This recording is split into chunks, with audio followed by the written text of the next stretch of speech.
you so much for interviewing with us. Oh my goodness, thank you. I still can't, I'm just so distracted by your gorgeous hair.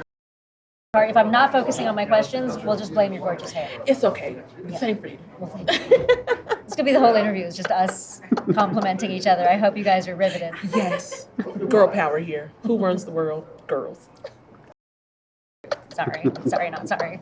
Not at all. So tell us about your experience here at Dreamhack Atlanta. Okay. First of all, I just love Dreamhack to begin with. I first started working with Dreamhack this Dreamhack San Diego, and they brought me out to be a part of it and help draw folks over to raise more money for the Autism Foundation, which was their particular charity of choice for that event. And just fell in love with this company and what they do and how they do it, and the fact that so much of what they do is charity driven, and not just the obvious, okay, a certain percentage of proceeds from the tickets, but also the people.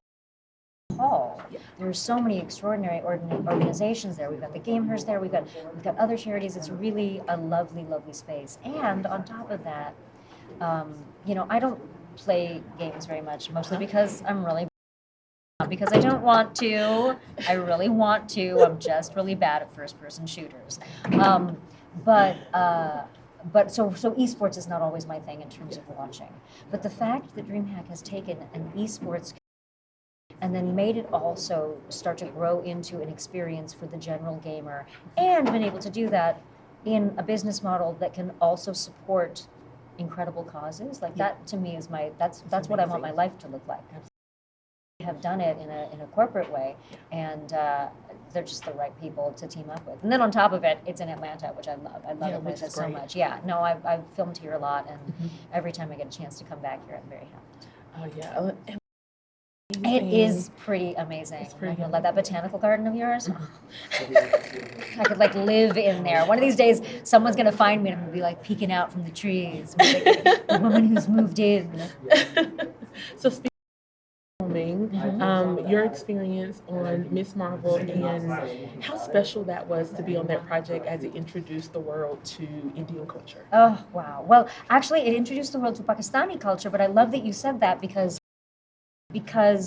South Asia, so much of the show and so much of what people don't know about the South Asian subcontinent is stuff that we just weren't taught in school. Yeah. We a lot of people partition, which we got to talk about in Ms. Marvel.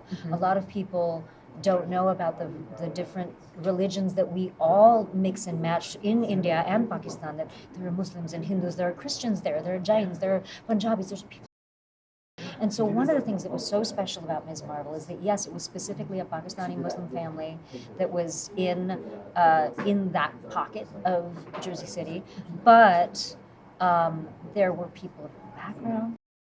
And even in the show, in the 2 episodes about partition, where they talk about how it made no sense. It made no sense for this division to happen. And so, yes, it was very special in terms of being a part of some people into this culture. But more so, it wasn't about that. It wasn't about, let's talk about being Pakistani Muslim, let's talk about being South Asian, let's talk about this. It was, the culture was sort of the palette on which the story was painted. It wasn't the whole story. And so her story is a coming of age story, just like so many others, but she has the added challenge of being, split between 2 cultures, and as a teenager being I really want to fit in with my friends, but I also have this other culture that I want to know about, and I love my parents, and so there was just so much lovely stuff that we got to explore. An incredible team of people who were there because they loved what they were doing and wanted to bring this to light. And even the heads of the studio, Kevin Feige and Luis Desposito and everybody were so supportive of that show and that story. An embarrassment of riches. It was really lovely. Yeah, it was a beautiful story, well-told story as well. The music, the colors, all of it. It was fantastic. Just fun. It was a lot of fun. Yeah. And we talk about all the time how it was just, like you said, coming of age.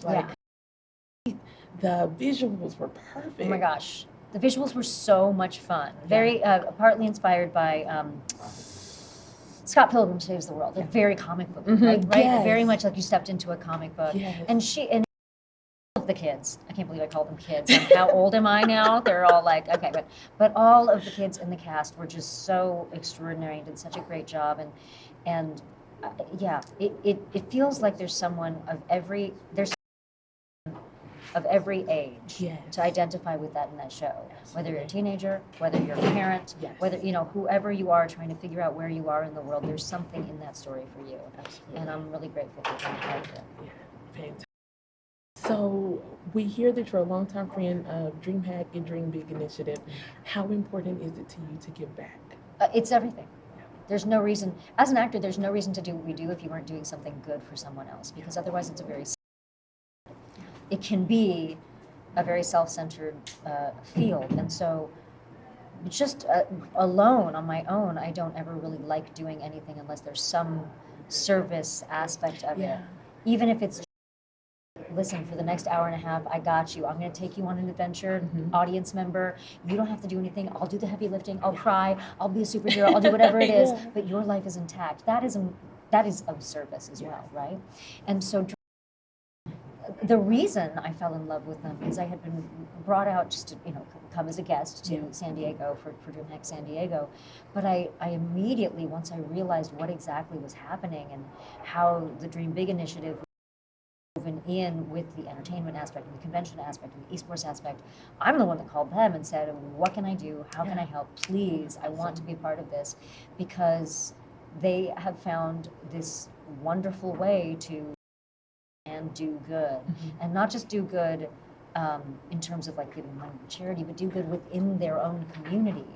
Downstairs, where they have all of the vendors and stuff, it's not just people selling their wares, it's also charities, it's also special organizations, it's also 501c3s of all sorts of kinds. And so it's a really, this is how I want to do business.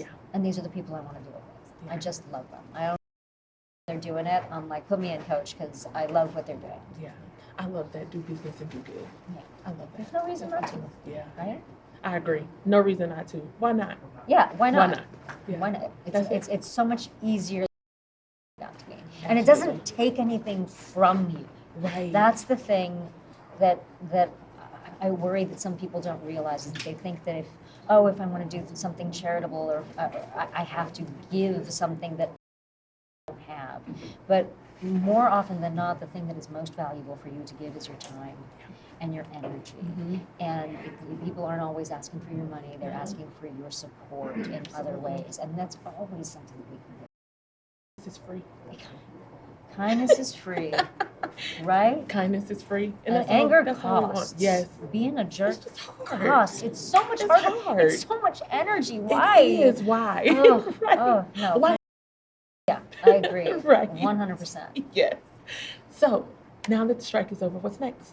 Bunch of things. Right now we are on we just aired episode 3 of my TTRP show that I am doing with a company called F and Funny and Jasmine Polar. It's called Desi Quest.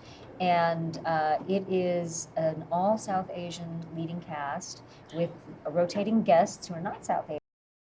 Playing Dungeons and Dragons in a fantasy world that is inspired by India. Nice.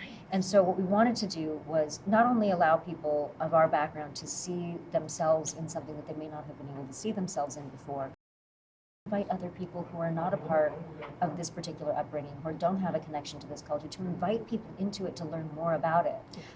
Because that's the way that we all learn more about each other. It's not by getting mad at each other for not knowing things or we've been told them. Like, that makes no sense, right? I'd rather invite people to the party.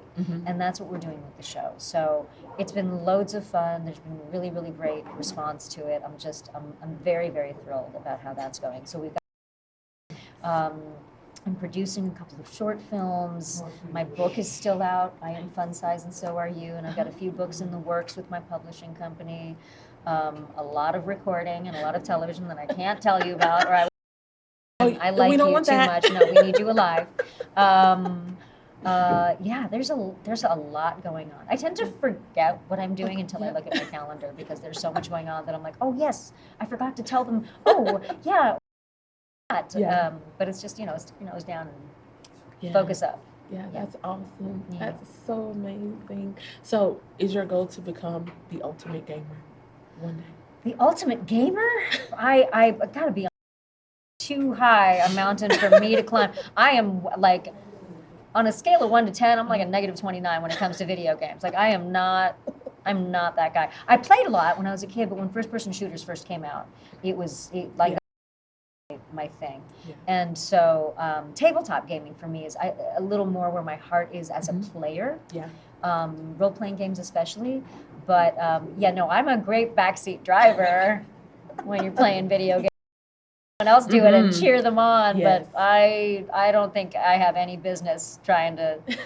I'm gonna let other people enjoy that honor. I understand. And I love making the games. Yes. So that part, I mean, maybe not the. I definitely want to be working in games for the rest of my life because I think they're really, really important and I think they're really, really special. So tell us about the experience of making a game. Oh my gosh, what would you like to know? There's so much to tell you about. Start at the beginning. How did you first think?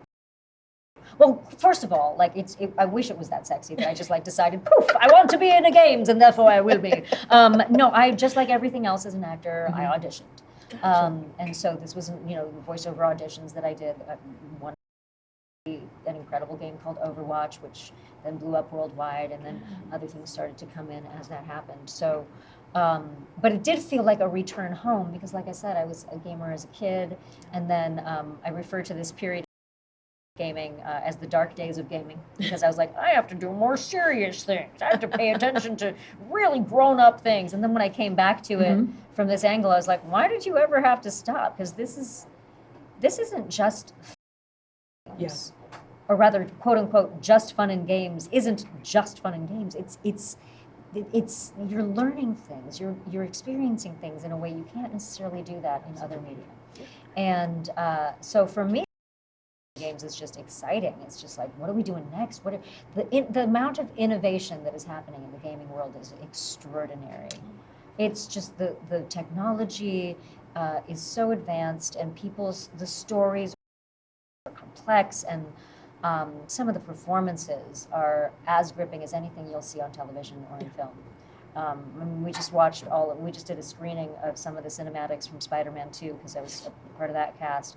And performance of the film playing Craven, I was like, that's an Academy Award-winning performance. Like, you should win an Oscar for this game. There it is. Congratulations, you've won my Oscar. But yeah, I really love and telling stories in games because I think it also gives the player a sense of agency that they don't have when they're watching something separately on the television or on stage. They are part of the story, right? And so they get to be a part of it. And they get to gives them a sense of ownership and a sense of confidence, I would hope, that you don't necessarily always get watching a story. And, there are different things that you get from those media, but yeah, I love games. So thank you so much for your time. Thank you. This was really lovely. It was. Thank you so much.